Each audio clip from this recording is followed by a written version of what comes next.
Salut tout le monde, bienvenue à On Joue-tu. Cette semaine, je vous présente mon top 5 des jeux que j'ai le plus joué au mois de mars.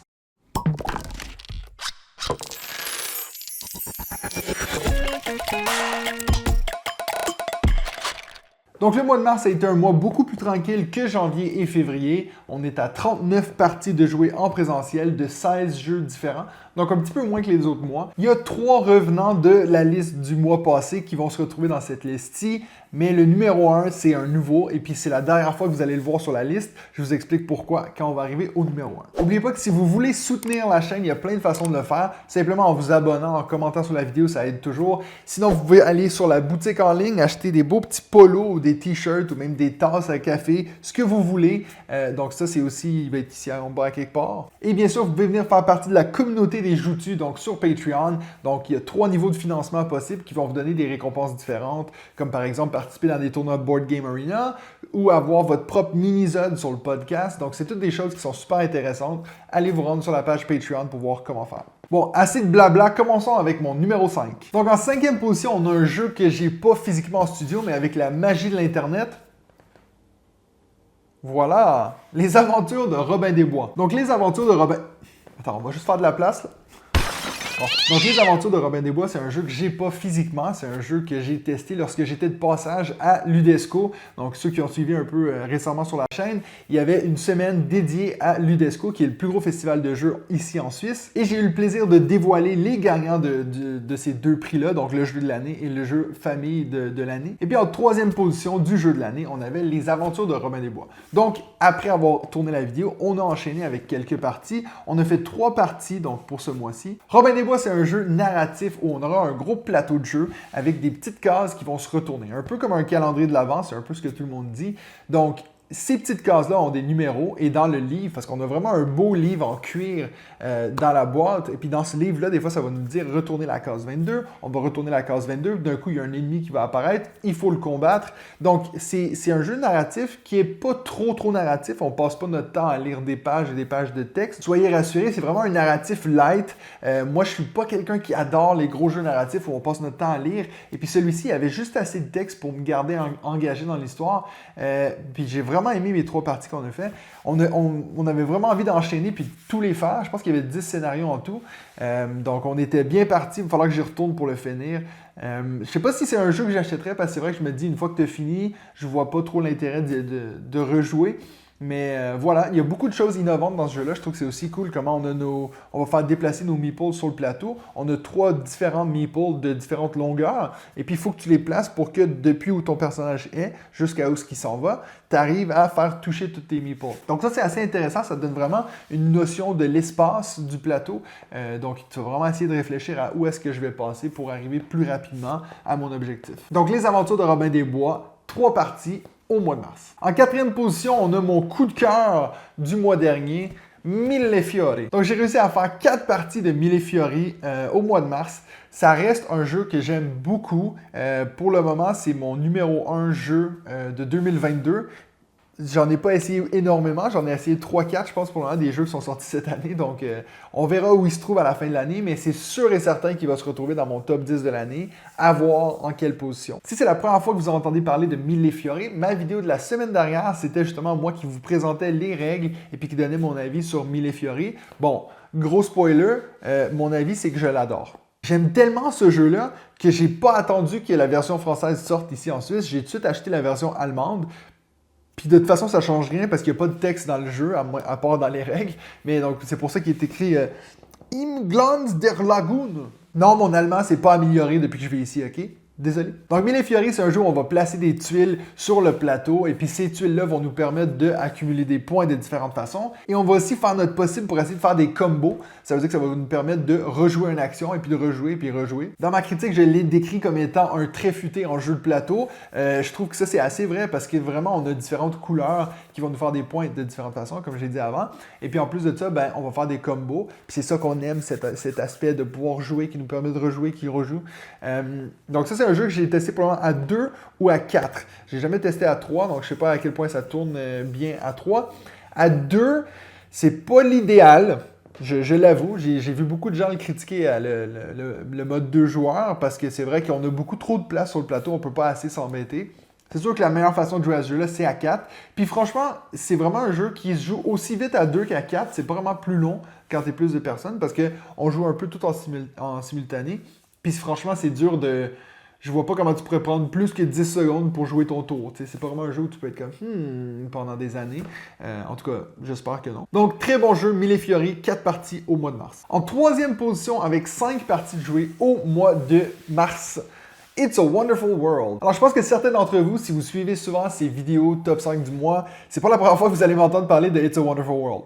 Vraiment pas. Je pense que si je devais faire des stats sur les jeux qui ont été le plus souvent dans mes listes top 5, c'est clairement It's a Wonderful World qui aurait gagné. Mais on avait arrêté de le sortir pendant un moment. Et puis, le mois dernier à Cannes, j'ai acheté l'extension Loisirs et Décadence. Donc, on a vraiment fait toute la campagne avec Nadia. La campagne, elle est géniale. On a pu faire donc les 5 dernières parties. On l'avait commencé le mois dernier.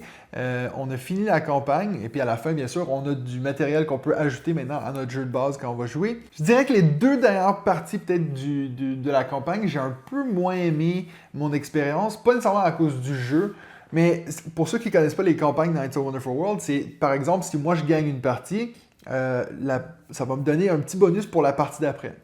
Je pense que si tu fais une campagne à plusieurs, il y a plus de chances que ça varie entre c'est qui la personne qui va gagner. Puis qui va avoir ces bonus-là, parce que c'est des bonus qu'on va garder pour le reste de la campagne. C'est vrai que je pense que j'ai gagné les... Nadia, elle a gagné la première, puis moi, j'ai gagné les trois prochaines campagnes. Puis c'est vrai que je commençais à devenir un peu un rouleau compresseur. Ça, c'est vrai que j'ai trouvé un peu dommage. Si, comme moi, vous pensez faire cette campagne à 2, assurez-vous que l'autre personne ne soit pas mauvais perdant, parce que vers la fin, ça devenait assez tendu, parce que, bon... Ma femme n'est pas nécessairement mauvaise perdante, mais elle n'aime pas non plus perdre 12 fois de suite à un jeu. Puis c'est vrai que ça commençait à la frustrer de voir que moi, tout d'un coup, je commençais ici. Moi, je peux prendre 2 cartes ce tour-ci. Donc ça, c'est des choses que ça nous a un peu refroidi sur l'extension Loisirs et Décadence. Si on compare avec la première campagne Gare et Paix, c'était beaucoup plus partagé entre qui gagnait les parties. Là, j'ai vraiment l'impression que c'est moi qui ai dominé tout le long de Loisirs et Décadence, alors que ça fait presque au-dessus de 100 parties qu'on fait de It's a Wonderful World avec ma femme, puis on est assez partagé dans les victoires. À voir si ça veut dire quelque chose. Peut-être que ça veut dire qu'il faut faire la campagne à plus de 2 joueurs. Peut-être plutôt la faire à 3 ou à 4. Donc voilà, il y a des bonnes chances que vous ne le verrez pas au mois d'avril. Mais je peux rien promettre, mais je pense que là, vu qu'on a fini la campagne, il va retourner un peu dans l'oubliette pour un petit moment. En deuxième position, on a mon jeu préféré de l'année dernière. Everdell. Donc 6 parties de Everdell au mois de mars. Les 6 parties ont été jouées avec la première extension Pearl Brook. C'est la seule que j'ai pour le moment, mais ça devrait pas tarder que je vais avoir les autres. C'est une extension qui a pas vraiment une bonne presse en ligne. J'ai remarqué qu'il y a beaucoup de gens qui disent que c'est la moins bonne des 3.